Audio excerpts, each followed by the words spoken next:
بولو، ہم شریف لڑکیاں ہیں کیا؟ اپنے بارے میں تو یقین ہے مگر تمہارا معاملہ ذرا مشکوک ہے۔ اس نے ماحول کا بوجھل پن دور کرنے کو کہا مگر ارم مسکرائی تک نہیں۔ نہیں حیا، ہم دونوں کا ایک ہی معاملہ ہے، کیوں پہیلیاں بجھوا رہی ہو؟ ہوا کیا ہے؟ حیا مجھے بتاؤ، کیا ہم مجرا کرنے والیاں ہیں؟ وہ ایک دم رونے لگی تھی۔ ارم وہ ششدر رہ گئی۔ بتاؤ کیا ہم طوائفیں ہیں؟ وہ اور زور سے رونے لگی۔ ارم بات کیا ہوئی ہے؟ حیا بولو بتاؤ، ہم ایسی ہیں کیا؟ نہیں بالکل نہیں۔ پھر یہ کیا ہے؟ ارم نے لیپ ٹاپ کی اسکرین کا رخ اس کی طرف کیا۔ کیا ہے یہ؟ اس نے الفالجھن سے اسکرین کو دیکھا۔ ایک ویڈیو اپلوڈنگ ویب سائٹ کھلی ہوئی تھی اور اس پہ ایک ویڈیو چل رہی تھی۔ ویڈیو کا کیپشن اوپر رومن اردو میں لکھا تھا، شریفوں کا مجرا۔ ویڈیو کسی شادی کے فنکشن کی تھی۔ ہر سو سجی سنوری خواتین اور درمیان میں ڈانس فلور پہ مہو رقص دو لڑکیاں۔ ایک کا لہنگا گولڈن تھا اور دوسری کا سلور۔ پوری چھت جیسے اس کے سر پہ آن گری۔ نہیں، وہ کرنٹ کھا کر الفاٹے، یہ کیا ہے؟ یہ شریفوں کا مجرا ہے حیا، اور یہ ہم نے کیا ہے؟ یہ داور بھائی کی مہندی کی ویڈیو ہے جو کسی نے ادھر انٹرنیٹ پر ڈال دی ہے۔ یہ پڑھو، ویڈیو ڈالنے والے نے اپنا ای میل ایڈریس بھی دیا ہے جس پہ میل کر کے پورے ڈانس کی ویڈیو حاصل کی جا سکتی ہے۔ یہ دیکھو، اس ویڈیو کو 3 دن سے اب تک سینکڑوں لوگ دیکھ چکے ہیں۔ حیا ہم برباد ہو گئے ہیں، ہم کہیں کے نہیں رہے۔ ارم پھوٹ پھوٹ کر رو رہی تھی اور وہ ساکت سی اسکرین کو تکے جا رہی تھی۔ یہ کوئی بھیانک خواب تھا۔ ہاں یہ خواب ہی تھا اور اب وہ جاگ جانا چاہتی تھی۔ اسکرین پہ رقصاں پریوں کے سراپے میں مختلف حصوں پہ کسی نے سرخ دائرے کھینچ رکھے تھے، جیسے ہی کوئی لڑکی کسی اسٹیپ پہ جھکتی تو فوراً سرخ دائرہ الفابیرتا۔ اس کے کانوں سے دھواں نکلنے لگا۔ نہیں، یہ میں نے نہیں کیا۔ وہ ایک ایک قدم پیچھے ہو رہی تھی۔ اس کے لب کپ کپا رہے تھے۔ ارم اسی طرح بلک رہی تھی۔ میں مجرا کرنے والی نہیں ہوں، میں شریف لڑکی ہوں۔ وہ قدم قدم پیچھے ہوتی دیوار سے جا لگی۔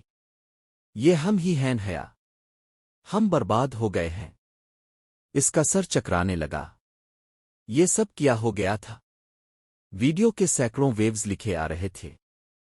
کیا وہ پورے شہر میں پھیل گئی تھی؟ اور اگر اس کے خاندان والوں تک پہنچی تو؟ ابا تو مجھے گولی مار دیں گے ارم، مجھے تو زندہ گاڑ دیں گے۔ مگر یہ ویڈیو کس نے بنائی؟ ہم نے تو مووی والے کو بھی منع کر دیا تھا۔ کسی نے چھپ کر بنائی ہوگی۔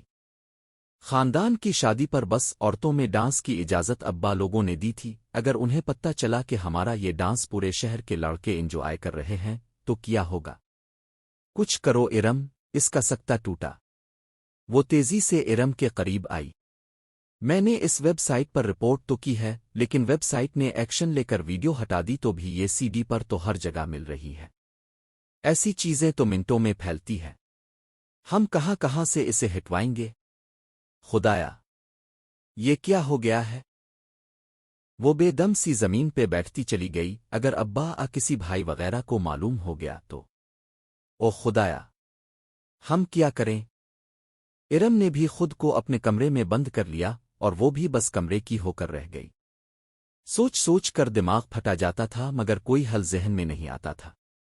شام میں فاطمہ بیگم نے اس کے کمرے میں جھانکا۔ حیا الفاٹیو کتنا سواگی؟ روہیل کا فون ہے امریکہ سے۔ وہ جو چہرے پہ بازو رکھے لیٹی تھی کرنٹ کھا کر الفاٹے۔ روہیل کا؟ کیوں؟ کیا کہہ رہا ہے؟ اس کے ذہن میں خطرے کا الارم بجنے لگا تھا۔ کہہ رہا ہے اسے تم سے بات کرنی ہے۔ وہ کہہ کر آگے بڑھ گئیں اور وہ شل سی بیٹھی رہ گئی۔ سکون کی ندی میں زور سے پتھر آ گرا تھا۔